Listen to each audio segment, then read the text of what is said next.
नमस्कार, बहुत स्वागत है आप सभी का। मैं हूं आपके साथ नैना यादव, लेकर हाजिर हूं हमारा खास प्राइम टाइम शो इंडिया बोल रहा है। और अब बात करेंगे रूस और अमेरिका के रिश्तों की, जिसमें एक बार फिर से बड़ी दरार सामने आती हुई नजर आती है। और वजह है रूस की ओर से महत्वपूर्ण परमाणु हथियार डील को रद्द करना। ये डील है प्लूटोनियम के निर्यात से जुड़ी हुई, और रूस के इस कदम ने दोनों देशों के बीच में तनाव को और भी ज्यादा बढ़ा दिया है।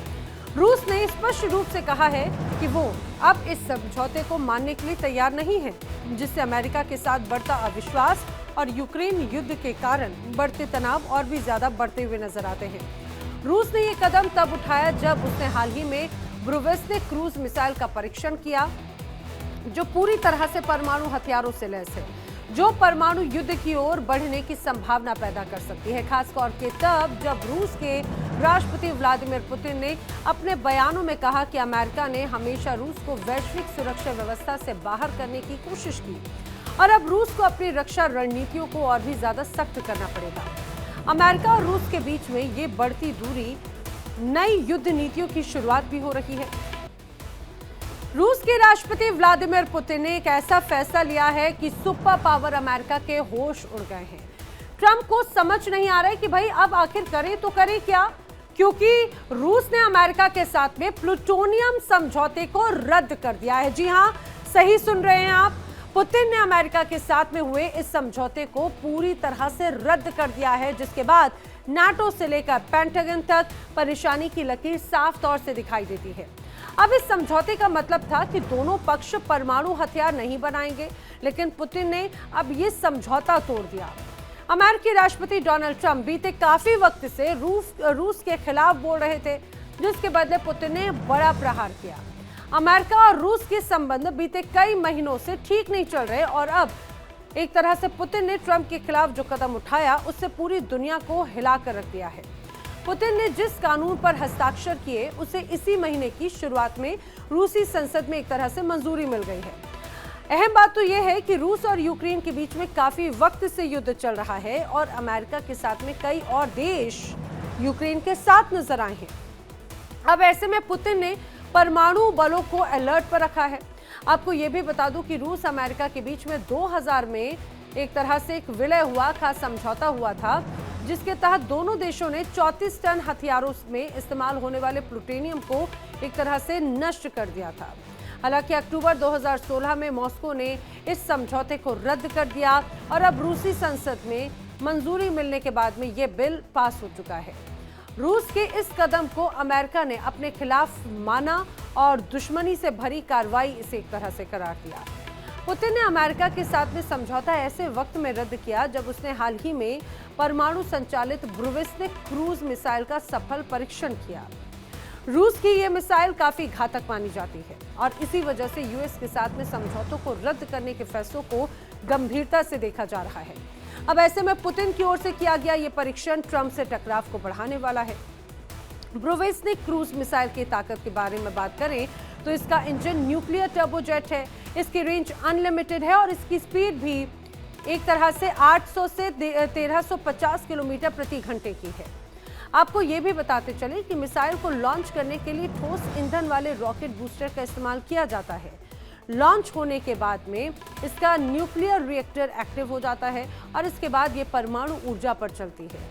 इसमें एक छोटा न्यूक्लियर रिएक्टर या न्यूक्लियर पावर यूनिट है, जो मिसाइल को अनलिमिटेड दूरी तक उड़ने में सक्षम बनाता है। हफ्तों तक हवा में रहने की क्षमता इसकी खासियत है। न्यूक्लियर पावर सिस्टम इसमें लगा हुआ है, और किसी भी रेंज तक ये जा सकती है। कम ऊंचाई पर उड़ान भी ये भर सकती है, और इसे डिटेक्ट कर पाना भी नामुमकिन माना जाता है। अब पुतिन की इस हरकत को अमेरिकी राष्ट्रपति ट्रंप ने पुतिन से कहा कि भाई वो मिसाइल परीक्षण करने की बजाय जंग को रोकें। ट्रंप ने मिसाइल टेस्ट को पूरी तरह से गलत बताया। तो ट्रंप ने यह भी कहा कि एक हफ्ते में खत्म होने वाली जंग को 4 साल होने वाले हैं, उन्हें इस पर ध्यान देना चाहिए, ना कि मिसाइल टेस्टिंग पर। अब इसी बात पर व्लादिमीर पुतिन की तरफ से पलटवार कर दिया गया। पुतिन ने कहा है कि रूस को अपनी रक्षा करने का पूरा अधिकार है। ट्रंप अक्सर गोल्डन डोम मिसाइल सिस्टम का जिक्र करते हैं, और उनके अनुसार अमेरिका को भविष्य के हमलों से बचाने के लिए ये बहुत जरूरी है। अब ऐसे में रूस हर हाल में अपनी रक्षा करेगा।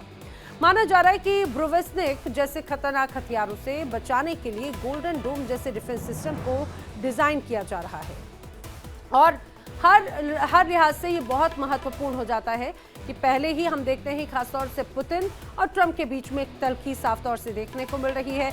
अब उस बीच ये प्लूटोनियम डील को तोड़ना या फिर ये टूटना क्या एक नए संकेत हैं एक नए तनाव के? करेंगे चर्चा। मेरे साथ में खास मेहमानों का जो पैनल है वो जुड़ रहे हैं। आइए सबसे पहले आपको मिलवा देती हूँ। मेरे साथ में भू राजनीतिक विश्लेषक retired group captain U K Devnath ji, साथ ही साथ retired major doctor Ali Shah रक्षा विशेषज्ञ के तौर पर हमारे साथ में जुड़ रहे हैं। और भी जो खास मेहमान हमारे साथ में कनेक्ट होंगे उनसे भी मैं आपको मिलवाऊंगी। लेकिन यूके देवनाथ सर, मैं आपसे इसकी शुरुआत करना चाह रही हूँ। आखिर अगर इस पूरी डील की बात करें, प्लूटोनियम डील जो कि कहा जाता है बहुत इंपॉर्टेंट रही है हमेशा से, खासतौर से रूस और अमेरिका के रिश्तों के बीच में, अब इस डील का टूटना ये क्या संकेत है सर? नैना जी, ये दर्शाता है कि दोनों देशों के बीच में जो स्ट्रेटेजिक भरोसा है एक दूसरे पर, वो पहले कम हो गया था और अब प्राय प्राय भरोसा एक दूसरे पर शून्य की तरफ हो गया है। हम शुरुआती दौर में देख सकते हैं जब कोल्ड वॉर के दौरान, शीत युद्ध के दौरान 1970-1980 में उभय पक्ष ने हजारों न्यूक्लियर बम, चाहे वो प्लूटोनियम से बने हो या यूरेनियम से बने हो, उनका लक्ष्य उनकी डिलीवरी सिस्टम्स तैनात कर दिए थे। तो 70 और 80 के दशक में दोनों पक्षों ने डिसाइड किया कि ऐसे तो वह एक दूसरे को तो नष्ट कर ही देंगे युद्ध की स्थिति में, वरन पूरी दुनिया को ही शायद नष्ट कर देंगे। इतनी बड़ी तादाद में उभय पक्ष के पास न्यूक्लियर वॉरहेड थे और डिलीवरी सिस्टम थे। इसलिए 80 और 90 के दशक में उभय पक्ष ने कोशिश की थी सॉल्ट ट्रीटी को फॉलो करने की, SALT, strategic arms limitation treaty, जिसके तहत ये तय किया था कि उभय पक्ष आस्ते आस्ते अपने जो भारी स्ट्रेटेजिक और लॉन्ग रेंज न्यूक्लियर हथियार हैं उनको कम करेंगे। और एक वेरिफिकेशन सिस्टम बनाया गया कि जब हम अपने उभय पक्ष अपने अपने न्यूक्लियर वॉरहेड को और मिसाइल को नष्ट करेगा तो दूसरे पक्ष से इंस्पेक्टर्स आके उसको देख सकेंगे। लेकिन वो फेल हो गया क्योंकि 90 की दशक आते आते दोनों देश जो हैं बहुत ज्यादा कटुता दोनों देशों के बीच में हो गई थी। तो अभी चल रहा था न्यू स्टार्ट, यानी एक भरोसा चल रहा था दोनों देशों के बीच में 2001 के बाद से कि आस्ते आस्ते फिर से अपने न्यूक्लियर हथियार्स को कम करेंगे और उनकी जो डिप्लॉयमेंट है उसको भी कम करेंगे। तो ये निश्चित किया गया था कि जो डिप्लॉयड यानी फायर करने के लायक जो वॉरहेड हैं दोनों पक्ष मात्र 1550 रखेंगे। लेकिन वो भी ढीला पड़ गया, दोनों पक्षों को भरोसा नहीं रहा और लगता है कि वो ट्रीटी भी अब खत्म हो जाएगी। वो ट्रीटी 2021 में खत्म होने वाली थी, 5 साल के लिए एक्सटेंड कर दी गई, कुछ नहीं हुआ। अब फिर अगले साल जनवरी में 2026 की जनवरी में वो न्यू स्टार्ट ट्रीटी भी खत्म होने को जा रही है। तो अब जो ये ट्रीटी रूस ने खत्म कर दी है अमेरिका के साथ, इसके तहत होगा क्या कि उभय पक्ष ने जो अपने प्लूटोनियम का जो भंडार था, जो कि इतना ज्यादा प्लूटोनियम का भंडार है कि उभय पक्ष हजारों वॉरहेड बना सकता है और दुनिया को कई बार खत्म कर सकता है। उस भंडार को जो क्रमशः कम करने की बात थी, या उसको एक टेक्निकल शब्द होता है कि उसको नॉन न्यूक्लियर ग्रेड प्लूटोनियम में कन्वर्ट करने की बात थी, उससे उभय पक्ष खासतौर से उसने पीछे कदम हटा लिया है। जी नैना जी। जी बिल्कुल, और ये अपने आप में बड़ा गंभीर इसलिए हो जाता है क्योंकि वैसे ही हम देखते हैं कि यूएस और रूस के बीच में पिछले काफी वक्त से एक तनाव चलता रहा है और 2016 में ही इसके टूटने की एक झलक नजर आई थी और उस दौरान भी रूस की तरफ से बड़ी बात ये कही गई कि अमेरिका एक तरह से विश्वासघात करता है। मेरे साथ में इंटरनेशनल स्टडीज JNU से प्रोफेसर स्वर्ण सिंह भी जुड़ चुके हैं। सर, आपका भी बहुत स्वागत है। मैं अपने दर्शकों को ये भी बताते चलूँ कि पहले ही तनाव किस रूप में नजर आता है? रूस और यूक्रेन के बीच में बड़े स्तर पर जो एक जंग और एक टेंशन की स्थिति है, वो टेंशन खत्म होने की जगह और बढ़ रही है। रिसेंटली हमने देखा डोनाल्ड ट्रंप और व्लादिमीर पुतिन के बीच में कई मर्तबा फोन पर बातचीत हुई, मुलाकात हुई, और ऐसा माना जा रहा था कि शायद ये मुलाकात और बातचीत जो है सकारात्मक हो, लेकिन बुडापेस्ट में जो मीटिंग होने वाली थी वो मीटिंग के पहले ही कैंसिल होना और उसके बाद में दोनों तरफ से अलग अलग प्रतिक्रियाएं आना। उसके बाद में आप ये पूरी अगर टाइमलाइन को समझें तो उसके बाद में जिस तरह से अब मिसाइल का परीक्षण किया गया है, परमाणु मिसाइल का पुतिन की तरफ से, वो अपने आप में एक बहुत बड़ा मैसेज एक तरह से नजर आता है। मैं यही सवाल स्वर्ण सिंह जी से लेना चाह रही हूँ, फिर मैं अलीशा जी का रुख कर रही हूँ। स्वर्ण सिंह सर, जरा इस बात को समझाने की कोशिश कीजिए, ये जो एक पूरा क्रम नजर आता है, मुलाकात, बातचीत और उसके बाद में बातचीत को लेकर एक नाराजगी, फिर उसके बाद में न्यूक्लियर परीक्षण, ये क्या एक मैसेज है पुतिन की तरफ से? अब बिल्कुल, इसमें बहुत खास संकेत है। आप देखें, इतिहास में दूसरे विश्व युद्ध के बाद दो बड़ी शक्तियां, सोवियत संघ और अमेरिका, इनका लगातार पहले तो विचारधारा को लेकर टकराव बना रहा, जिसको शीत युद्ध कहते हैं जी। फिर 70 के दशक से इन्होंने तालमेल ऐसे बनाया कि अपने अपने इलाके तय कर लिए कि कौन कौन से देश किस किस के प्रभाव में रहेंगे, और मोटे तौर पे तभी से शुरू हुआ ये पूरा हथियारों को कम करने का एक पूरा इतिहास शुरू होता है। आप देखें कि 1986 तक करीब 73,000 परमाणु अस्त्र जो थे वो डिप्लॉयड थे, तैनात थे, और आज उनको कम करके करीब करीब 8,000 परमाणु अस्त्र जो डिप्लॉयड हैं वो यहाँ तक ला चुके हैं। पर उनका टकराव जरूर 90 के दशक से इतना कम हुआ कि अमेरिका का ध्यान चीन की तरफ जाने लगा कि चीन शायद प्रतिस्पर्धा में उनका सामने एक तरह से मुकाबले में है और वहां ध्यान देने की जरूरत है जी। पर अब ये यूक्रेन युद्ध के चलते फिर से अमेरिका का ध्यान रूस की तरफ हुआ है। अब रूस किस तरह से ये प्रतिस्पर्धा में अपनी जो है प्रभाव को बढ़ा सकता है। करीब 25 साल पहले जब राष्ट्रपति पुतिन सत्ता में आए तो उन्होंने कहा कि मैं परमाणु अस्त्रों का स्रोत नहीं बढ़ाऊंगा, उनकी वजह से मैं अपने आप को सुपर पावर रशिया नहीं कहलवाऊंगा, मैं एनर्जी सुपर पावर बनाऊंगा रशिया। तो लगातार उन्होंने एनर्जी का उत्पादन बढ़ाया और सबसे पहले चीन बहुत बड़ा आयात करने लगा रूस के साथ। तो अब हम देख रहे हैं कि आज अमेरिका, राष्ट्रपति ट्रंप उनकी इसी निर्यात पर चोट करने की कोशिश कर रहे हैं। तो जब उनका एनर्जी सुपर पावर पर एक तरह से लग रहा है कि लगातार नियंत्रण सा बनता जा रहा है और हो सकता है कि भारत की तरह दूसरे देश भी वहां से तेल का आयात कम करें या बंद भी कर दें, जी जी। तो फिर से ध्यान जो है वो उनका परमाणु अस्त्रों और मिसाइलों की तरफ जाता है। जी जी। और उसकी भी शुरुआत आप देखें साल 2000 में हुई जब एंटी बैलिस्टिक मिसाइल ट्रीटी से अमेरिका के राष्ट्रपति जॉर्ज बुश जूनियर ने अपने आप को हटा लिया था।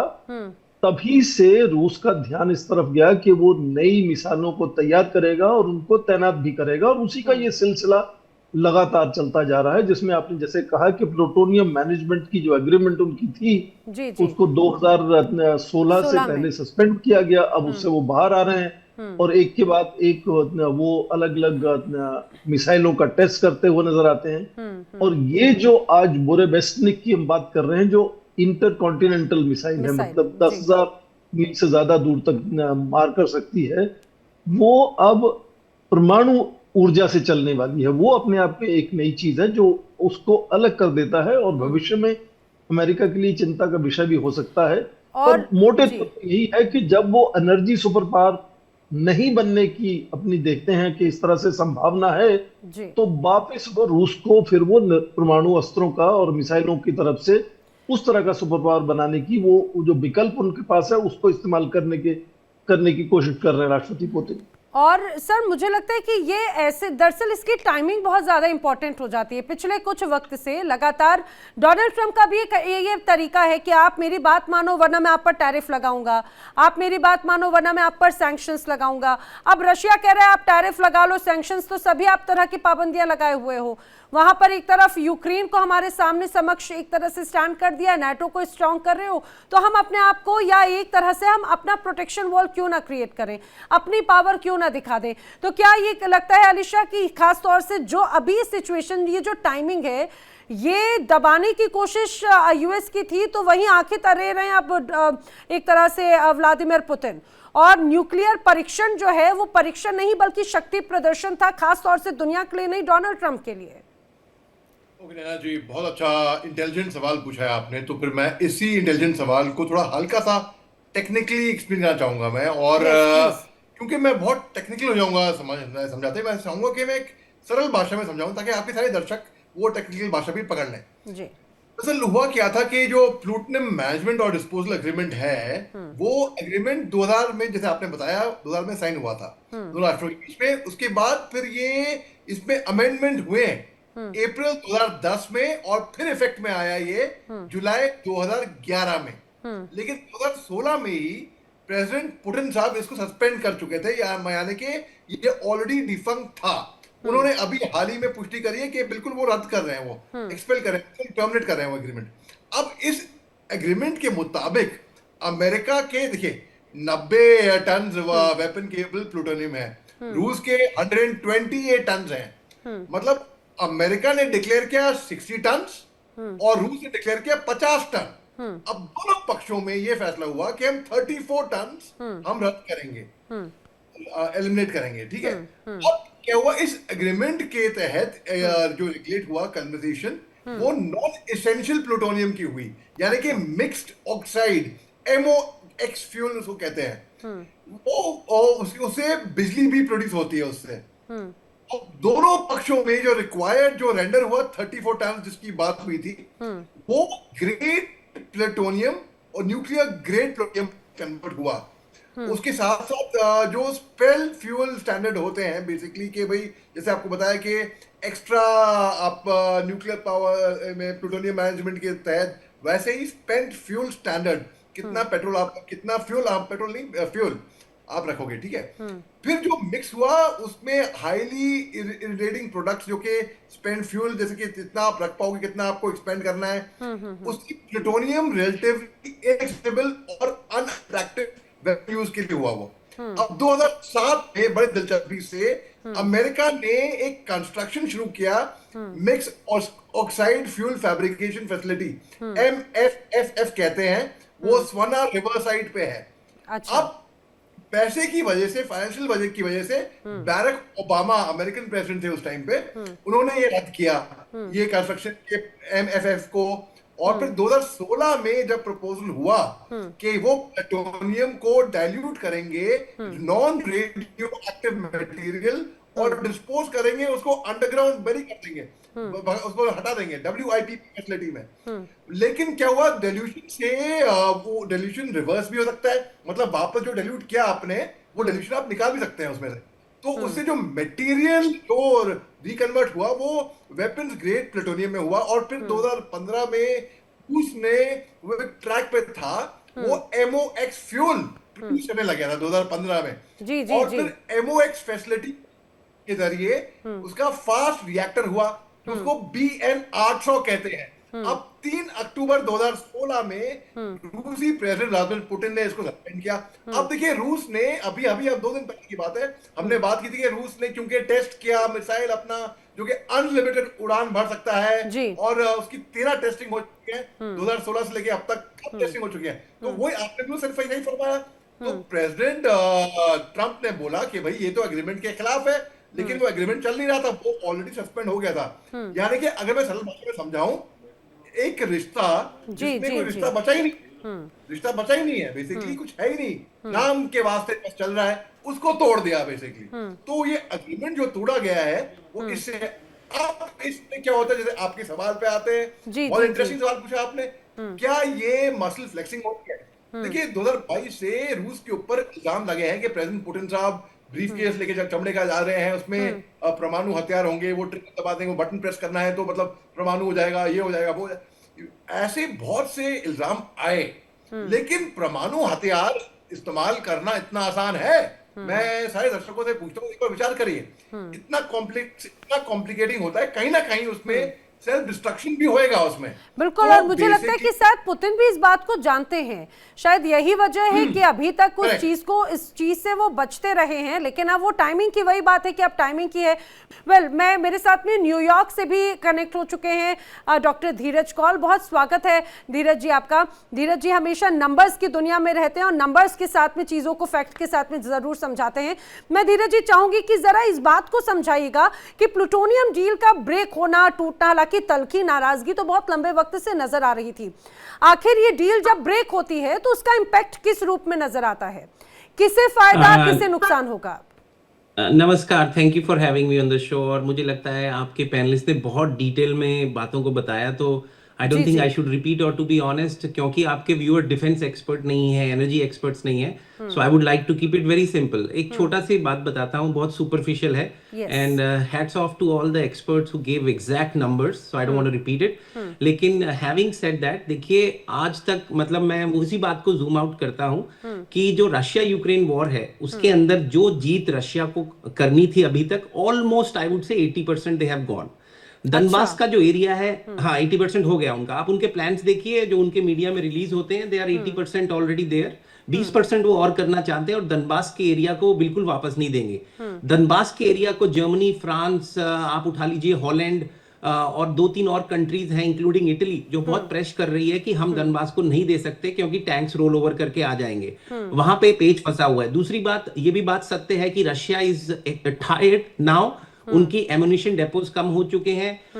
नॉर्थ कोरिया से वेपनरी आती है, सोल्जर्स आते हैं, चाइना से वेपनरी आ रही है, और रशिया और चाइना डायरेक्ट कंफ्लिक्ट में आ रहे हैं इस पॉइंट को लेके। अगर आप नंबर्स उठाकर देखिए तो अदर देन अगर हम वापस चले जाएं जो रेयर अर्थ से पहले के इवेंट्स अगर आप देखिए, जब चाइना ने अपने आप को टाइटन किया, क्योंकि 92% वही रिफाइन कर रहे हैं। Matter of fact as of now हमारी एक कंपनी है एमपी मटेरियल, अगर आप उसके वैल्यूएशन देखें तो 600%, I repeat my self, 600% grow कर चुकी है with in last 7 months. Anticipated है 2000% ग्रोथ की। क्यों है इसका? फैक्ट ये है कि अमेरिका के अंदर जो रेयर अर्थ है उसकी मोनोपोली है एमपी मटेरियल में, जो पूरी निग्लेक्टेड थी। जब हमारी आंखें खुल गई कि रेयर अर्थ को हम एज्यूम नहीं कर सकते, तो अब अमेरिकन स्टॉक मार्केट्स के अंदर बहुत उछाल उस दुनिया में दिख रहा है। लेकिन इसके बावजूद अगर आप आए तो रशिया यूक्रेन वॉर रोकने में यूरोप का बहुत बड़ा इंटरेस्ट है और होना भी चाहिए। ट्रंप ने यहाँ पे, जहां मैं आज पेंसिल्वेनिया में बैठा हूं, स्विंगर वोटर्स ने, जो मिलेनियल्स हैं, जेनजी है, उन्होंने ट्रंप को इसीलिए दिया था कि वर्ल्ड वॉर 3 को प्रिवेंट करे। वर्ल्ड वॉर 3 का सबसे बड़ा इग्नाइटिंग पॉइंट, ये आप भी जानती है, मैं भी जानती हूँ, रशिया यूक्रेन वॉर है। और लेटली आप भी जानते हैं, लास्ट वीक पुतिन ने न्यूक्लियर वेपनरी का वहां पे टेस्टिंग भी किया है, मिसाइल्स का, लॉन्ग रेंज मिसाइल्स का, और अपने आर्मरी को फ्लेक्स कर रहा है। It's called flexing the muscle. लेकिन Putin is a very seasoned politician, I would say one of the most experienced in the world, is a very smart guy. और मैं तो उनकी लाइफ से मोटिवेशन गैदर करता हूं, self made person to be honest. अब war में जो उन्होंने किया है वो एक दूसरी दुनिया है, लेकिन कहां से उठ के 20 साल तक, मैं रशिया बहुत बारी जा चुका हूं, यूक्रेन बहुत बारी जा चुका हूं, बहुत ही complex so called democratic but not really democratic system है, और उसको चलाने के लिए it takes lot of mind power, wits and intellect, वो उनमें है। वो भी इस बात को समझते हैं कि nuclear war is a loss for the entire world. Dirty tactical small nuclear weaponry, जिसके ऊपर आपके एक्सपर्ट्स मुझसे ज्यादा जानते हैं, वो एक छोटी सी गुंजाइश है, लेकिन knowing Putin I don't think he will ever entertain it. Having said that, Trump ने जो बात करी थी वॉर रोकने के लिए, उनके पास 4 अस्त्र थे। पहला अस्त्र था कि पुतिन जो उसके मित्र हैं उनसे बात करें, लेकिन पुतिन अपने इंटरेस्ट से ऊपर USSR, so called erstwhile USSR के इंटरेस्ट रखते हैं, वो आपने देख लिया। इसके बावजूद सेकंड था कि चाइना को फ्लेक्स करें। चाइना ने हमें न्यूक्लियर रेयर अर्थ का ट्रम्प कार्ड दिखा दिया, हम हो गए चुप। उसके बाद तीसरी, जो ट्रंप को ये भी पता है कि अगर आपको वॉर को रोकना है, जो बहुत एक्सपेंसिव एंडेवर है, तो आपको एक तरीके की मनी सप्लाई काटनी है। एक्सपोर्ट्स, रशिया के मनी सप्लाई है वेपन, जो डाउन ट्रेंड में है। सेकंड इज एनर्जी, एनर्जी के कट करने के लिए सबसे बड़े इंपोर्टर्स 3 हैं इस time, China, India and Turkey. अब चाइना को वो काट नहीं पाए, इंडिया के ऊपर उन्होंने प्रेशर डाला, जो थोड़ा बहुत मुझे लगता है गवर्नमेंट ऑफ इंडिया ने बहुत सेंसिबल डिसीजन अपने रिस्क बेनिफिट देके उसे कट कर रहे हैं। टर्की के ऊपर बहुत ज्यादा प्रेशर है, Turkey is going under the radar. अब आप अगले कुछ हफ्तों के अंदर टर्की के ऊपर इमेंस प्रेशर देखेंगे, जो होना भी चाहिए। He should not get a green ticket for everything, which Turkey always gets. Having said that, part of NATO, he should wake up.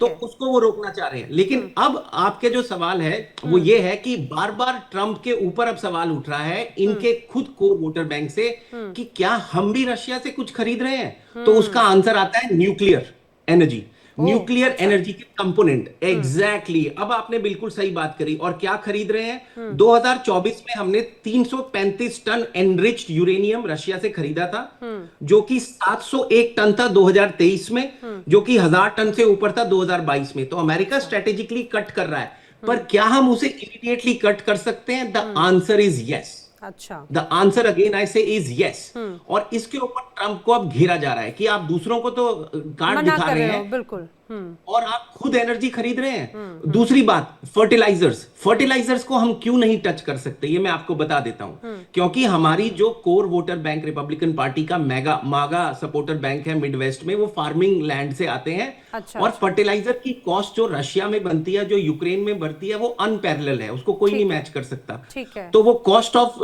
Agree बढ़ जाएगा। और ऑलरेडी हमारे एग्रीकल्चरल प्रोडक्ट, खासतौर पे सोयाबीन, जिसको चाइना ने हमें वापस फेंक दिया, मतलब ले नहीं रहे, अब हमें उसे यूरोप के लिए हम मार्केट्स ढूंढ रहे हैं, वहां पे नहीं पहुंच पा रहे। भारत के लिए हमने कोशिश की, वहां पे नहीं पहुंच पा रहे। तो हमारे जो खुद के फार्मर्स हैं, they are in a distress situation. तो आप उसमें फर्टिलाइजर को रेस करके उन्हें और डिस्ट्रेस में नहीं मुझे लग रहा है कि शायद यही वजह है कि डॉक्टर धीरज की लगातार पुतिन एक तरह से दबाव बनाते हैं। तो सबने, वैसे आप सबने एक एक करके अपना एनालिसिस बताया। मैं जल्दी जल्दी से अब एक बार रिएक्शन लेना चाह रही हूँ यूके देवनाथ जी से। जैसा कि अभी धीरज कौल जी ने कहा कि ऐसा लगता है कि रूस और यूक्रेन के बीच के इस युद्ध में रूस 80% तक, काफी हद तक चीजों को जो पाना चाहता था वो पा चुका है। सर, अगर ऐसा है तो रूस को फिर न्यूक्लियर प्रदर्शन करने की क्या जरूरत है? आखिर क्यों, जब लगातार दबाव बनाया जा रहा है, तो इस तरह से शक्ति प्रदर्शन करके क्या मैसेज देने की कोशिश करते हैं? और क्यों नाराजगी जाहिर करते हैं जब अगर मिसाइल देने की बात यूक्रेन के लिए की जाती है यूएस से? तो नैना जी, रूस जब दबाव डालता है अपना शक्ति प्रदर्शन करने के लिए, तो उसके 3 टारगेट हैं। यूक्रेन डर जाए, नेटो डर जाए, जिसमें अमेरिका भी शामिल है। तीसरा है कि विश्व जो है वो भी जरा सहम जाए, क्योंकि इन तीनों के मिश्रण से ही फाइनली दबाव बनेगा जेलेंस्की के ऊपर कि वो सीज फायर करने के लिए तैयार हो जाएं, बातचीत करने के लिए तैयार हो जाएं। जेलेंस्की अपने जिद पे अड़े हुए हैं कि नहीं, वो सीज फायर तभी करेंगे जब ईस्टर्न डोनबास उनके पास वापस आ जाएगा, खेरसोन, ज़ेपोरिजिया उनके पास वापस आ जाएगा। तो जेलेंस्की को इस जिद से थोड़ा पीछे हटने के लिए पुतिन इस तरह के वेपन्स डेमोन्स्ट्रेट करके उनकी ओपिनियन उनके ऊपर अमेरिकन, यूरोपियन देशों का और विश्व के दूसरे नेताओं का भी दबाव बढ़वाना चाहते हैं। इसमें कोई शक नहीं है कि जेलेंस्की जो है क्यों मना कर रहे हैं। देखिए, जेलेंस्की का जो इलेक्टोरल बेस है वो उनको तब तक सपोर्ट देता रहेगा जब तक कि वो इस युद्ध को लड़ रहे हैं। अगर आज वो डोनबास को हैंडओवर कर देते हैं, ज़ेपोरिजिया, खेरसन को हैंडओवर कर देते हैं और क्रीमिया के बारे में भूलने का प्रयास करते हैं, तो फिर अगले इलेक्शन में तो जेलेंस्की और उनकी जो पार्टी है, सहयोगी पार्टीज हैं, सब तो खत्म हो जाएंगी इलेक्शंस के दौरान। बिल्कुल, बिल्कुल। तो जिस दिन युद्ध खत्म होगा, आप देखना अगली बात ये होगी कि इलेक्शंस वहां पे डिक्लेयर हो जाएंगे यूक्रेन में। अच्छा। तो जेलेंस्की की ये डोमेस्टिक पॉलिसी की ज्यादा मजबूरी है। ये नहीं कि वो बहुत ज्यादा आदर्शवादी हैं या वाकई वो तब तक इस युद्ध को लड़ते रहेंगे जब तक कि रूस हार नहीं जाता। और सर, इसी डिबेट में ही कुछ समय पहले हमारे साथ में एक पैनलिस्ट बैठे थे, उन्होंने तो खासतौर से जेलेंस्की को लेकर ये कहा था कि भाई अब तक के सबसे डिस्ट्रॉयड, ये कहा जाए, प्रधान अध्यक्ष के तौर पर वो नजर आते हैं, जिस तरह से ये पूरा जो मामला हैंडल किया गया है। धीरज जी कुछ रिएक्ट करना चाह रहे हैं? धीरज जी, शॉर्ट रिएक्शन, फिर मैं बाकी गेस्ट करूंगी। देखिए, मैं आप ही के चैनल पे पिछले 7-8 महीने से यही बात कर रहा हूं कि हिस्ट्री जज करेगी जेलेंस्की को one of the most incompetent leader, क्योंकि at the end of the day जिसके लिए वो लड़ रहे थे, क्या नेटो की मेंबरशिप पिक्चर में है? आपको इसका आंसर पता है। 350 बिलियन। पुतिन को कैसे जज करेंगे? हाँ, लेकिन एक पॉइंट, $350 बिलियन के loss, hundreds and thousands of lives are lost both sides. ये यंग लोग हैं जिन्होंने फैमिलीज अभी अभी शुरू की थी, और पूरी कंट्री के अंदर पोस्ट ट्रॉमेटिक स्ट्रेस डिसऑर्डर, मैं फिजिशियन हूं, कितने सालों तक रहेगा। और जो लोग हैंडीकैप हो गए हैं, जिन्होंने लॉस ऑफ लिम्ब और वो किया है, उसका तो भूल जाइए। और जो बच्चे पैदा हुए हैं पिछले 2 साल में, उनके अंदर कितना डिस्ट्रेस है। बूढ़ी लेडीज के पास खाने को नहीं है, फार्मेसी नहीं है, इसका कौन जिम्मेदार है, ये सोचना पड़ेगा हमें। नहीं, और पुतिन के लिए क्या कहेंगे? अगर पुतिन का किया जाए तो पुतिन को क्या नंबर देंगे? देखिए, Putin is not an angel, ये तो समझना पड़ेगा। ये तो महात्मा गांधी नहीं है वो, और ना ही वो मोदी जी हैं, वो पुतिन है। उन्होंने अपनी दुनिया को कैसे कैप्चर करके रखा हुआ है, ये हम सब जानते हैं। It's not, I don't want to go in, ये उनकी कंट्री की प्रॉब्लम है, वो देख लेंगे। लेकिन हैविंग सेड दैट, अगर आपको पता है आपके सामने एक सेमी तानाशाह आदमी बैठा है जिसके पास दुनिया के सबसे बड़े न्यूक्लियर वेपनरी है, और आपके पास कुछ नहीं है, तो आप उसे डेविड और गोलाया की लड़ाई करना, 2000 साल पुरानी लड़ाई करने में क्यों झोंक रहे हैं अपने देश को यूरोप के बेसिस? मुझे लग रहा है कि यही तो यहाँ की जनता भी अब शायद समझती है। मैं अपने दर्शकों को बता दूं, मैं स्वर्ण सिंह जी का रुक करूं उसके पहले हमारे साथ में न्यूयॉर्क से अनु कौल जी भी जुड़ चुकी हैं, जो कि निदेशक हैं जीआरसीजी की। बहुत स्वागत है अनु कौल जी आपका इस चर्चा में, आपका मैं रिएक्शन लूं। लेकिन उसके पहले जल्दी से स्वर्ण जी, एक बात खासतौर से भारत की भूमिका को लेकर बात कही जाती है। पिछले कुछ वक्त से, अभी रिसेंटली हमने देखा था कि जब यहाँ पर बाकायदा डोनाल्ड ट्रंप की तरफ से ये भी बात कही गई थी कि ठीक है, इंडिया के संबंध अच्छे हैं, और कल ही हमने बड़ी तस्वीर जो वहाँ के विदेश मंत्री उनकी तरफ से सुनी कि भाई भारत के साथ में उनके टर्म्स ऐसे हैं जो कभी खराब नहीं होंगे, भले किसी के भी साथ में किसी भी रूप में हो। लेकिन अब रूस और अगर मैं यूएस के बीच की इस डील के टूटने की बात करूं, तो भारत की भूमिका आप किस रूप में देखते हैं? क्योंकि दोनों ही चाहते हैं कि भाई भारत उनके साथ में रहे, क्योंकि भारत के संबंध अच्छे रशिया से भी हैं। कुछ कहा जा सकता है कि कुछ ऐसे ग्लिचेस होंगे यूएस के साथ में, लेकिन उनसे भी बहुत पुराने पारंपरिक अच्छे रिश्ते रहे हैं। हम इस वक्त आपके प्रश्न में 2 सुपर पावर्स की बात कर रहे हैं, जो अपना सीधा तालमेल बनाना हमेशा से अपना उद्देश्य मानती हैं। मुझे नहीं लगता है कि इस सीधी बात में राष्ट्रपति ट्रंप और पुतिन में से कोई भी चाहेगा कि कोई भी दूसरा राष्ट्र उसमें दखलंदाजी करे या किसी तरह से उनको समझाने की कोशिश करे। तो ये मामला सीधा उनका आपस में रहेगा। हालांकि भारत का जो योगदान है वो रूस और यूक्रेन युद्ध में बहुत प्रभावी रहा है, यहाँ तक कि अब वो दोनों, राष्ट्रपति जेलेंस्की और राष्ट्रपति पुतिन, खुद बार बार फोन करते हैं प्रधानमंत्री को तालमेल बनाने के लिए, समझने के लिए कि किस तरह से भारत का उसमें योगदान हो सकता है। पर जब बात आती है राष्ट्रपति पुतिन और राष्ट्रपति ट्रंप की, तो मुझे लगता नहीं है कि कोई उसमें संभावना है कि उस टकराव को रोकने में भारत का कोई योगदान होने की संभावना है। आपकी जो बाइनलाइन अभी चल रही है टीवी पर कि क्या ये जो अभी टेस्ट हुआ है बोरेविस्नेक का मिसाइल का, उससे परमाणु युद्ध हो सकता है, तो मुझे लगता है वो केवल एक तरह से डिमॉन्स्ट्रेशन है, प्रदर्शन है अपनी शक्ति का।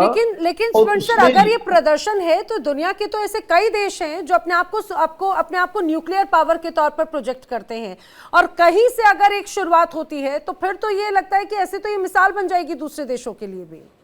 नहीं, दूसरे देशों को मिसाइल इसलिए नहीं बनेगी कि दूसरे देश इस वक्त रूस वाली हालत में नहीं है। हाँ, ये बात भी है। जो स्रोत है उसकी शक्ति का, वो ऊर्जा है, और उसके परमाणु अस्त्र हैं और मिसाइलें हैं। जब उसकी ऊर्जा पर रोक लगती है तो वो अपने परमाणु अस्त्रों को, मिसाइलों को प्रदर्शित करेगा कि उसमें वो बहुत प्रभावी है, अति आधुनिक चीजें वो तैयार कर चुका है। और उसी में 2 संधियां इंपॉर्टेंट हो जाती हैं, महत्वपूर्ण हो जाती हैं। एक तो जो जॉर्ज बुश जूनियर ने एंटी बैलिस्टिक मिसाइल से हटा लिया था अमेरिका को, उसके बाद लगातार एक के बाद एक मिसाइलों की तैयारी हुई। उसमें यही मिसाइल नहीं, उसके अलावा यार्स है, सिनेवा है, KH-102 है, कई मिसाइलों को तैनात किया गया उसके बाद। पर अब जो ये संधि जो उन्होंने जो भंग किया संधि को, वो इसलिए क्योंकि इसमें फिसाइल मटेरियल यूज करने वाले हैं, जो बोरेविस्निक की हम बात कर रहे हैं, इंटरकॉन्टिनेंटल मिसाइल की। और क्योंकि वो संधि जो है वो प्लूटोनियम मैनेजमेंट की है, इसलिए उसको तोड़ना ही था, क्योंकि अब ये नहीं बताना चाहते कि कितना वो फिसाइल मटेरियल इसमें इस्तेमाल होने वाला है, कितनी मिसाइल बनाने वाले हैं। और छोटी सी बात आपने जो पूछी कि क्या 80% उनके पुतिन के उद्देश्य जो है युद्ध के वो पूरे हो चुके हैं, वो बिल्कुल गलत है। क्योंकि शुरू में आपको याद होगा फरवरी 2022 में उन्होंने जो उद्देश्य बताए थे वो ये थे कि एक अनकंडीशनल सिक्योरिटी गारंटी देगा अमेरिका और नेटो, कि नेटो और पूर्व की तरफ नहीं आएगा, वो छोड़ चुके हैं उसको। उसके अलावा ये कहते थे कि यूक्रेन जो है वो नेटो में बिल्कुल नहीं जाएगा, उस पर भी वो तालमेल बनाने को तैयार हैं। केवल उन्होंने आज ये कोशिश की है कि डोनबास एरिया जो है वो उस पर अपना प्रभाव बना ले, ताकि और मुझे लग रहा है सर ये जो तलखी, ये जो आज की जिस कंडीशन में खड़े हैं, दरअसल इसकी नींव धीरे धीरे लंबे वक्त से अलग अलग मौकों पे पड़ती रही, चाहे बात यूक्रेन नाटो के बीच की हो, चाहे बात इस संवर्धन को लेकर हो, सैंक्शंस को लेकर हो, तमाम जो ये कहा जाए कि कंट्रोल की बात हो, उस पर जरूर पड़ती रही। मैं अनु कौल जी का रुख करना चाह रही हूँ जल्दी से। अनु कौल जी, प्लूटोनियम डील अपने आप में बहुत इंपॉर्टेंट, खासतौर से यूएस और रशिया को बांधे हुई थी, और ये अपने आप में एक टसल की तो बात थी, लेकिन अब पुतिन उसको सीधे से एक तरह से अपने आप को उससे अलग करता है। अब बार बार ये बात कही जा रही है कि यूएस में इस बात को लेकर बहुत चर्चा है, लोग अब सीधे पुतिन के प्रति नाराजगी जाहिर कर रहे हैं, उनकी नीतियों के, उनके स्टैंड्स को लेकर। क्या इंपैक्ट आपको पड़ता हुआ नजर आता है तब जब ऑलरेडी एक बड़ा शटडाउन ऑलरेडी अमेरिका में है, ऑलरेडी तमाम बड़ी चीजों को लेकर लोगों में नाराजगी है, उनकी नीतियों को लेकर? Thank you. This is Anoha. I'm thanking for having me in this show. Honestly, my background is the apparel from a fashion point of view, which is export-import. And based on the current situation that I can talk about it, India is really impacted in a very big way of not continuing a business with India because of the current tariff situation. So I can only focus and put my impact only on the trade side of the business, where I can give you an example. In April, if I put some business in India, we put everything on hold in September because of the tariff. So business was moved from India and it was shared in another countries, which does have to do that how much loss India has given, and all these importers Anu, are sorry facing. for interrupting. Are you comfortable in Hindi? Because this is our Hindi news channel. If you are comfortable in Hindi, it will be very grateful for us. It's all impacted because of the war, and Trump has increased the tariff from 25 to 50%. And current situation is that Anu, business is आप क्या मुझे सुन पा रही हैं क्या? In India. Can you hear me? Yes, yes. Anu, क्या आप मुझे सुन पा रही हैं? हाँ, I can hear you. Yes, अनु, अगर आप हिंदी में कंफर्टेबल हो please, because India daily Hindi news channel है, तो हमारी जनता आपकी बात को और बेहतर तरीके से समझ पाएगी। जरूर जरूर जरूर। So मैं अपना योगदान सिर्फ ट्रेड साइड पर दे सकती हूँ, क्योंकि I'm a global source अच्छा, for Anu, the company which is in New York. This is a company which is established 38 years ago. All right. अनु, अगर आप मुझे सुन पा रही हो तो मैं जरा रशिया और बाकी टैरिफ को लेकर समझना चाह रही हूँ कि यूएस की तरफ से जिस रूप में बड़े स्तर पर टैरिफ लगाए गए हैं, चाहे बात रशिया हो या फिर जी, उसमें सारा योगदान यह है कि हमारा जो बिजनेस है वो अलग कंट्रीज के साथ है। इंडिया के साथ आई कैन से दैट कि लास्ट ईयर तक हमारा 30% बिजनेस था इन ग्लोबल वाइज। अब हमने उसको मूव करके सिर्फ 2% पे छोड़ा है। This is a last week statement I am giving you, because of the tariff की सिचुएशन में क्या चल रहा है। कोई भी, क्योंकि सब कुछ जो है हम एफओबी बेस पे करते हैं, हमें इसको ड्यूटी देना है, उसका टैरिफ देना है जब यूएसए में आएगा। तो जो मार्जिन है अगर हम इंडिया से करते हैं वो -% में आ रहा है या सिंगल डिजिट में आ रहा है। तो इट्स अ बिग इफेक्ट पड़ रहा है। जो सप्लायर्स हैं, जो फैक्ट्रीज हैं, they are begging to give us the order. मगर वापस बात उसी पे आ जाती है कि कोई भी कंपनी लॉस में काम करेगा, ठीक है, उनको अपना प्रॉफिट चाहिए। वो कहाँ जा रहा है बिजनेस? वो जा रहा है वियतनाम, वो जा रहा है कंबोडिया, वो जा रहा है श्रीलंका। तो क्या ये टैरिफ की वजह से वहाँ की जनता डोनाल्ड ट्रंप के प्रति नाराज है? टैरिफ कम है हम लोग उन कंट्रीज को मुझे लग रहा है अप्रोच कि कर रहे अनुकॉल हैं। तक मेरी आवाज नहीं जा रही है, अनुकॉल तक शायद मेरी आवाज नहीं जा रही, प्लीज उन तक मेरा सवाल पहुंचाए या फिर मैं दोबारा उनसे कनेक्ट करती हूँ। जब तक मैं दूसरे गेस्ट का रुख करना चाहूंगी, मैं डॉक्टर अली शाह का रुख करना चाह रही हूँ। अली शाह, वही बात है कि जैसा कि अभी अगर मैं अनुकॉल की बात सुन रही थी तो उनकी बात से ये तो स्पष्ट हो जाता है कि ये जो टैरिफ्स हैं उसको लेकर जनता, वहाँ के जो व्यापारी हैं, छोटे व्यापारी, बड़े व्यापारी, वो जरूर इम्पैक्ट करते हैं, चाहे बात वो इंडिया के साथ में हो या XYZ बाकी सारी कंट्रीज के साथ में। और यही जो टैरिफ है वो रशिया के साथ में भी नजर आया था। तो ये सारी सिचुएशन कहीं ना कहीं आपको लग रहा है कि यूएस के लिए या डोनाल्ड ट्रंप के लिए मुसीबत का सबब है क्या? जी देखिए, पाकिस्तान को इन्होंने 19% टैरिफ, हिंदुस्तान का 25, फिर 25, 50% टैरिफ। मन मर्जी है डोनाल्ड ट्रंप साहब की, वो अपनी मर्जी चला रहे हैं कि भाई मैं इसको माफ कर दूं, इस पर टैरिफ तक लगा दूं। अफेक्ट तो वो हर एक को करता है, आम इंसान को करता है, वहां पे आम ट्रेडर को करता है, देशों को करता है। मगर क्या डोनाल्ड ट्रंप के साहब के ऊपर कोई फर्क पड़ता है? लगता नहीं ऐसा कुछ। जब वो सत्ता में आए थे उनकी कुछ प्रायोरिटी थी, उन्होंने कुछ पॉइंट्स, बड़ी लंबी चौड़ी बातें करी थी। उन्होंने कहा कुछ प्रायोरिटी थी, एक तो इलीगल इमिग्रेंट जो हैं, जो अमेरिका में आए हुए हैं, जैसे जिनका वीजा एक्सपायर हो गया है या अलग कार्ड पे आए थे, जो वहां पर बसे हुए हैं, उनको वहां से निकालना। दूसरी बात उन्होंने कहा था कि मैं टैरिफ लगाऊंगा, टैरिफ तो इम्पोज करके रहूंगा मैं। ठीक है, मैं समझ सकता हूं कि देखिए कोई भी हेड ऑफ स्टेट हो, उसको पहले अपना मुल्क देखना पड़ता है। मैं ये इतना तो मैं 100% समझ सकता हूँ, लेकिन एट द सेम टाइम एक डिप्लोमेसी बात होती है, एक चीज होती है। अगर मैं बोलूं एक पैनलिस्ट को, फर्ज करिए, मैं एग्जांपल दे रहा हूं बस, मैं अरे गलत बोल रहे हो, मैं बोलूं नहीं आप सही बोल रहे हैं, लेकिन मेरा सोचने का तरीका है, इसको ऐसे भी देखा जा सकता है। एक एग्जांपल दे रहा हूं मैं डिसएग्री करने का, तो डोनाल्ड ट्रंप साहब would have been more diplomatic. वो मन मर्जी, तभी वो अनपॉपुलर हो गए। वो बाकी डोनाल्ड ट्रंप साहब की पॉपुलैरिटी थी, ऐसी बात नहीं है, थी, लेकिन वो पॉपुलैरिटी काफी हद तक गिर गई है। क्यों? एक तो डंडेड़ा पीटने की आदत ट्विटर पे, अरे मैंने सीज फायर कराया, मैंने कराया, ठीक है। अरे अभी तो उन्होंने ये कहा है कि अभी आसियान में जब गए तो उन्होंने कहा हमने हर महीने युद्ध रुकवाए हैं, लगभग हर महीने हमने युद्ध रुकवाए हैं। सही बोल रही है आप, बिल्कुल। तो एक तो उनकी ये आदत ही बचकाना वाली आदत है। लोग अमेरिका को कैसे देखते थे एज अ रोल मॉडल, एक भाई एक ऐसा राष्ट्र है जिसकी तरह हमको बनना है, सुपर पावर।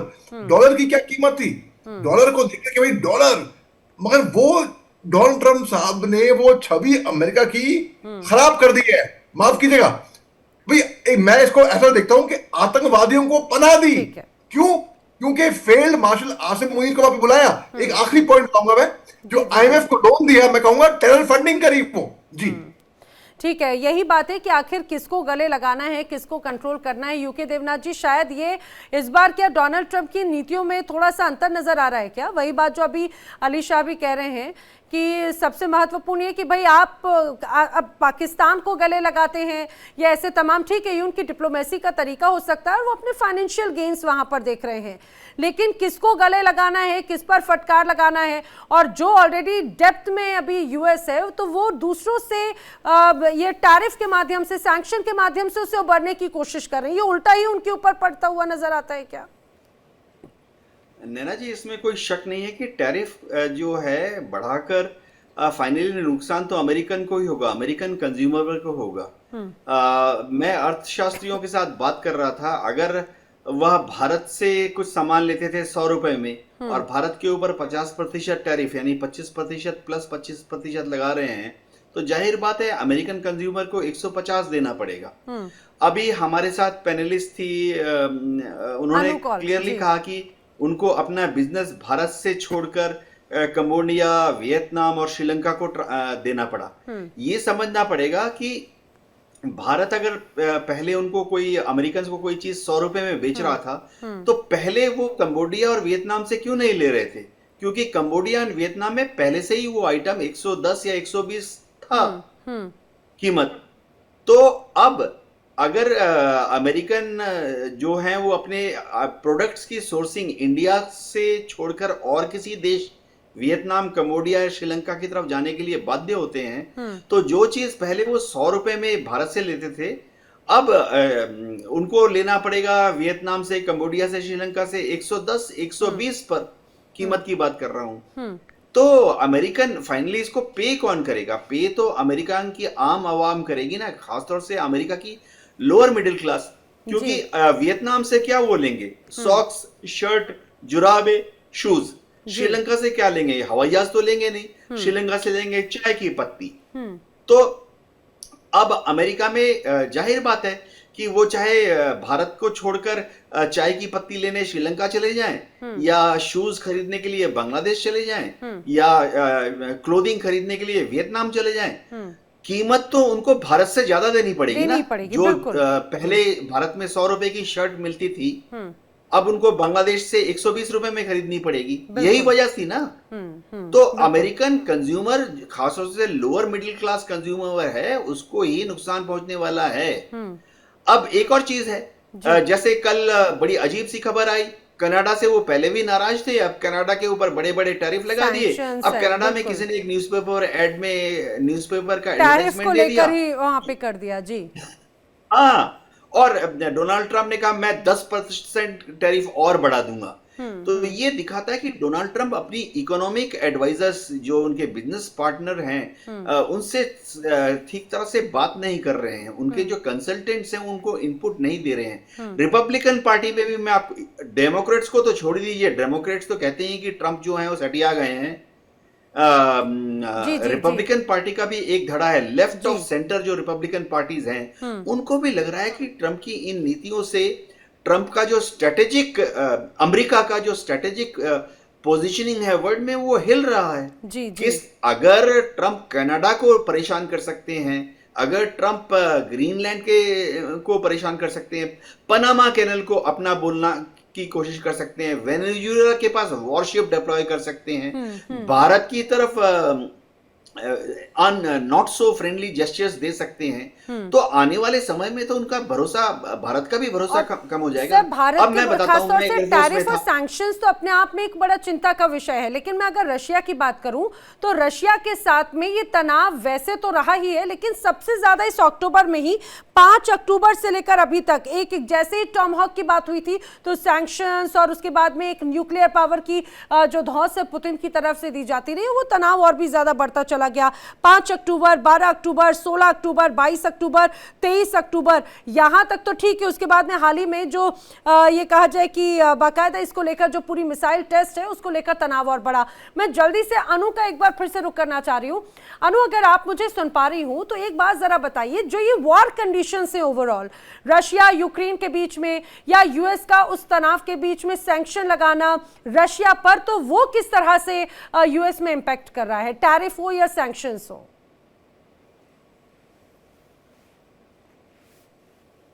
अनु, आप मुझे सुन पा रही है क्या? मुझे लग रहा है अनु तक मेरी आवाज नहीं पहुंच पा रही। यही सवाल मैं धीरज आपसे जानना चाह रही हूँ, और ये जो टेंशन है ये और एस्केलेट होता हुआ आने वाले टाइम में नजर आएगा क्या? नमस्कार, देखिए, can you hear me? Yes yes, okay. I think जो आपने सवाल अनु जी से पूछा, क्योंकि वो इस इंडस्ट्री में सीनियर डायरेक्टर हैं और बिलियंस ऑफ डॉलर्स का ट्रेड देखती हैं, I think I will let her, is she there back? Anu ji, क्या आप मुझे सुन पा रहे हैं? शायद अनु तक मेरी आवाज, जी जी। Yes, I'm sorry, I'm taking a call from the phone, the office. अगर ये थोड़ा सा भारत है और आपका आवाज क्लियर नहीं आ रहा है। हाँ, बस मैं आपसे यही जानना चाह रही हूँ कि इस वॉरहेड सिचुएशन में यूएस में और रशिया के बीच में कैसे सारी चीजें प्रभावित हो रही हैं, खासतौर से बिजनेस पॉइंट ऑफ व्यू से। आपकी आवाज क्लियर नहीं आ रही है। ठीक है, मैं आपको दोबारा कनेक्ट कराऊंगी। धीरज, अगर आप मुझे सुन पा रहे हो तो जरा आप मुझे बताइए, क्योंकि अब हम चर्चा के एंड की तरफ अब हम आगे बढ़ रहे हैं, और ये हमें समझना बहुत जरूरी है, क्योंकि रशिया और अमेरिका दोनों के बीच, दोनों ही बड़े सुपर पावर है, और उनके बीच का ये तनाव आने वाले वक्त को आखिर किस दिशा में लेकर जाता है, क्योंकि खासतौर से न्यूक्लियर पावर के तौर पर तो अपने आप में बहुत महत्वपूर्ण हो जाएगा। धीरज जी, अगर आप मुझे सुन पा रहे हो तो क्या ये आने वाले टाइम में एस्केलेट होता हुआ नजर आ रहा है क्या? जी हाँ, ये can you hear me? Yes, आपकी वॉइस में। हाँ, ये जो हम देख रहे हैं इस टाइम, ये जो टैरिफ वॉर चल रहा है, इससे definitely I would have love to hear what Anu ji was talking about, क्योंकि डायरेक्टली इस प्लेसमेंट करती हैं। लास्ट ईयर उन्होंने $2.5 बिलियन का ऑर्डर प्लेस किया था for Cambodia, Vietnam. When I was talking to her over the phone, that's why I invited her to see कि कहां पे चीजें जा रही हैं, क्योंकि मैं पर्सनली इस बात को मानता हूं कि by the end of the year वो टैरिफ्स के अंदर कुछ कटावट दिखेगी और भारत को शायद 25% स्लैब पे लाया जाएगा। इंडियन डायस्पोरा जो न्यूयॉर्क बेस्ड है, कैलिफोर्निया टेक बेस्ड है, हम चाहते हैं कि 19% से कम पे लाया जाए। उसकी दिशा में हम क्या क्या काम कर सकते हैं, जिसमें 3 चीजें बड़ी हैं। भारत की energy purchase from US, Bharat की defence purchase from US to go up, और तीसरा जिसके अंदर पीपल टू पीपल एक्सचेंज उसको बढ़ाना और H1B वीजा को बढ़ाना। ये 3-4 बड़े बड़े मुद्दे हैं। लेकिन क्योंकि क्लोथिंग इंडस्ट्री, आप मानिए इस बात को कि इंडिया की तरफ बहुत बड़े ऑर्डर्स में लास्ट ईयर अनु जी ने मुझे बताया था कि कैसे 25% ग्रोथ उसमें दिख रही है। That's why I would have love to hear from her if she is still there. नहीं, उन तक आवाज भी नहीं पहुंच रही है और मुझे लग रहा है अब टाइमिंग भी थोड़ा सा कम है। अनु, अगर आपको आवाज सुनाई दे रही हो तो प्लीज थोड़ा जल्दी जवाब दें।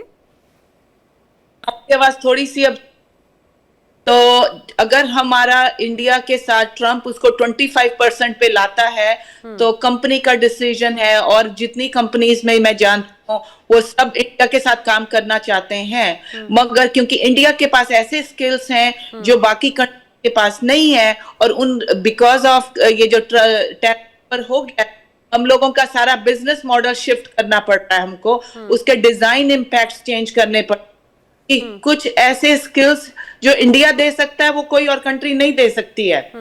पर अब क्या हुआ है कि जो डिजाइनर्स हैं, जो मैन्युफैक्चरर्स हैं, उनके साथ कोलैबोरेशन करके हम कुछ ऐसा करना चाह रहे हैं कि वो डीडीपी करे, मगर एट द एंड हमारा हमेशा प्रॉब्लम ये आ रहा है कि जो प्राइस स्ट्रक्चर है वो नेगेटिव में जा रहा है। हम चाहते हैं ट्रम्प इसको नीचे लेकर आए के हम कुछ और इनके मुझे लग रहा है, देखिए ये बड़ी बात है और शायद मुझे लग रहा है कि वहां की गवर्नमेंट भी इस चीज को जरूर समझते होंगे।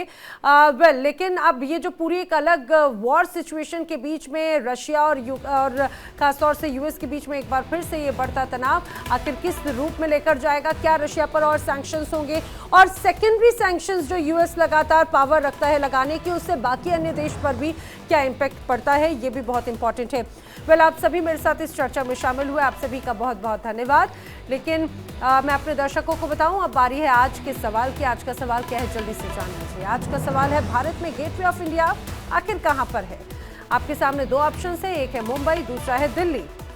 इसका क्या है सही जवाब? अगर आप जानते हैं तो अपना मोबाइल फोन उठाइए, टीवी स्क्रीन पर दिखाए जा रहे नंबर पर आप हमें जवाब दे सकते हैं, और सही जवाब देने वाले लकी विजेता को मिलेगा शानदार इनाम। और अब बारी है कल पूछे गए सवाल का जवाब देने वाले विजेता की। कल पूछे गए सवाल के विजेता हैं विकास, जो कि हिमाचल प्रदेश कांगड़ा के रहने वाले हैं। विकास जी, आपको इंडिया डेली टीम की तरफ से बहुत शुभकामनाएं।